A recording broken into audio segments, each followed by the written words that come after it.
Hey yo, man, it's your boy OK. We back with another one, and let's just get right into it, man. I know I've been going for a while, so I definitely just want to come back with a lot of good content, and definitely just like and subscribe if you feel like you enjoyed this video. But again, let's just dive straight into it. So today we have here a Nurburgring lap time from the Multimatic GTD, Ford Mustang GTD. Yeah, so let's just get right into it. Let's just see what it does, and yeah, let's just really dive into the Nurburgring lap time and just see what's really going on with this car, because apparently it put up a lap time of 657.685. Again, let's just dive straight into it and see what we got going on. And I'm just gonna do a little bit of talking. I'm just gonna talk over the video. I know, kind of annoying, but just to really give my thoughts about it. Just see what's, like, where does it sit with other vehicles? Did it meet its goals of trying to contend with a 992 GT3 or a GT3 in general? Because I don't know, based on the time, I don't know if they were aiming for a 992 GT3. Because if they were, sheesh. But yeah, let's just get straight into it. So we see here we got a Dirk Mueller or Mullet. I don't want to mess that up. I'm gonna just call it Mueller. And he's doing his thing. I don't think any of this is gonna really be on him. And before you even question it, I'm not Misha. Shout out to Misha, because that guy can drive, and he knows his track like the back of his hand. Like when he records the videos, he's telling you the turns and everything. But yeah, let's stay on hand. So we see through this downhill section, 278, 280. They're doing high speeds in these sections, but I definitely don't know if the not packaging, but like if everything they put into it was maybe so good. Because it's like, what I say with that is, the first thing that stood out to me when I was kind of just looking up the specs about this car, it has an 8-speed DCT mated to the Predator based engine, the 5.2, which is really just a Coyote. Like, it's like a Coyote stroker basically.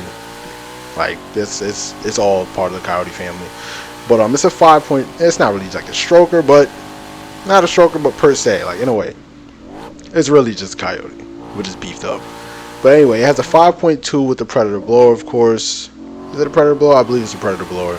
Definitely a 2650, obviously, but it makes like 800 horsepower. I forget the torque figure, but I think it revs up to like 7650.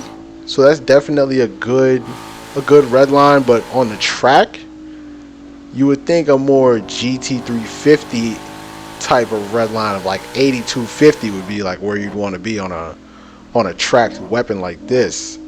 Can I call it a weapon? I don't know. But back to the transmission thing. What threw me off is that they went 8-speed DCT, and as you guys know, the A10s obviously have the 10R80 10-speed. You have the manual transmission cars. You have the Tremec 6-speed manual transmission cars. I don't know if every Mustang that's a 6-speed gets that. I think a base GT doesn't have it. It has a regular 6-speed. And then you have the GT500 7-speed DCT also from Tremec. And it's like, you have this 8-speed DCT now, which I believe is still just a modified version of what comes in the GT500.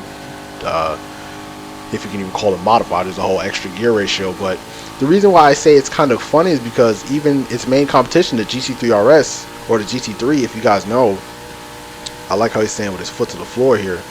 The GT3 from 991.2 to 992, the Turbo S went from an 8-speed PDK to a 7-speed PDK to an 8-speed PDK.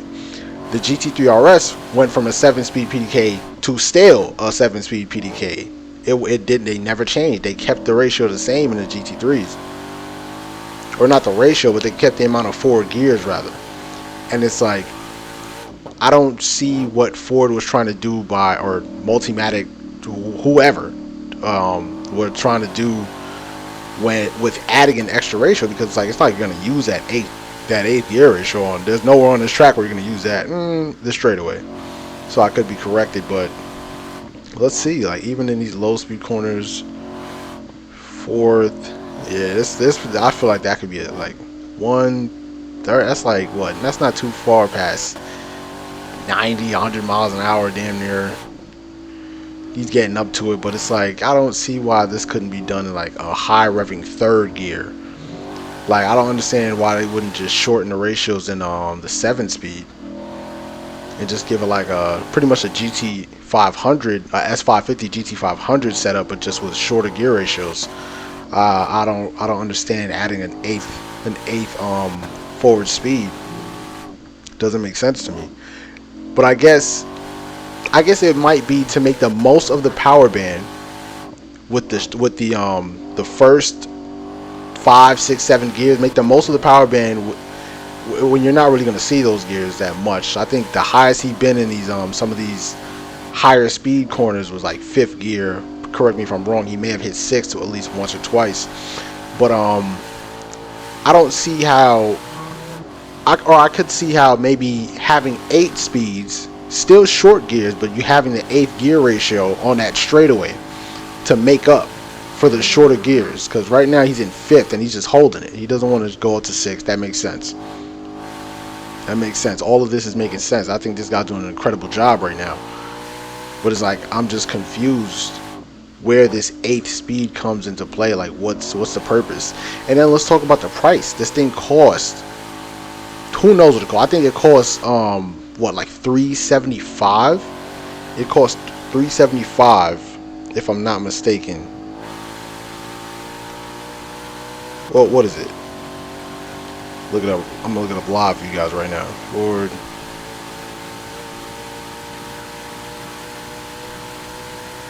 $325. Excuse me, $325. All right, this is a straightaway. Let me see. It costs $325. You can get a GT3 for like 2 something at this point. And a GT3, you know, the lap times aren't going to be too far off. A 992 GT3 right now. A 992 GT3 right now does a Nurburgring lap time, or the Nurburgring lap is 6:55, and that's like 200 and change for a used one, obviously. 200 and change, and that's just a regular 992 GT3. That's just a regular 992 GT3. If you go to the GT3 RS, it's not even close. Like that's just a little bit quicker. That's 644. Like 644 in a GT3 RS is, you know, like a GT3 RS is more in the price range of this as opposed to a GT3. But if you're talking about lap records, and this is the official time you want to go with, and I hate to say it, man, but somebody has to let Ford know that the GT3 RS 992 was doing SVJ type times. It's doing 644s. It actually beat the SVJ with a 644.85 as opposed to a 0.97. So I'm just confused, and it's like the 657.685. I could think of another Porsche that did 657, and you guys probably know where I'm going with this. It did 657 about maybe 11, maybe 12 years ago. Yeah, it's called the 918. The 918 $1 million supercar, the hybrid, does a Nurburgring lap time of 6:57 flat, if I'm not mistaken. You can look it up. That cost $1 million. Now, in your head, well, this must be a great deal because this car, you're probably going to get it for like, what, $400,000? If you can get one, get it for $400,000, and it could do almost the same thing as a $1 million supercar. Okay, the only caveat is you have to wait 12 years to get it. So what was the point? Like, I don't understand what Ford was trying to do with this, because a 657 is cool, but it's honestly not that impressive. And it's like, with all the hype and everything that was going into this and that was behind this, it's really not that impressive. How does a Lamborghini Huracan Performante do 650? Was it 652 and change? Like what, back in 2017 or 2018? How does this make sense? Is what I'm saying. Because I'm really not trying to hate on it. I really want like honest opinions. Like, how does this make sense? Like, what was the goal here?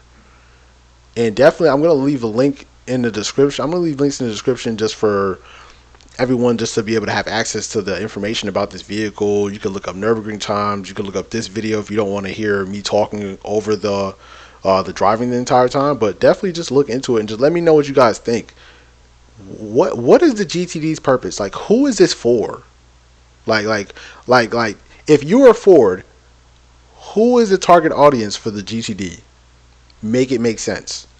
What is it? I'm paying $400,000. You're paying $400,000 to be almost as quick as a 992 GT3 RS, or be almost as quick as a 992 GT3, because this is not touching the RS. It's not. And don't even bring up the Monti Racing stuff. Like, you bring them into the equation, and it's literally not fair.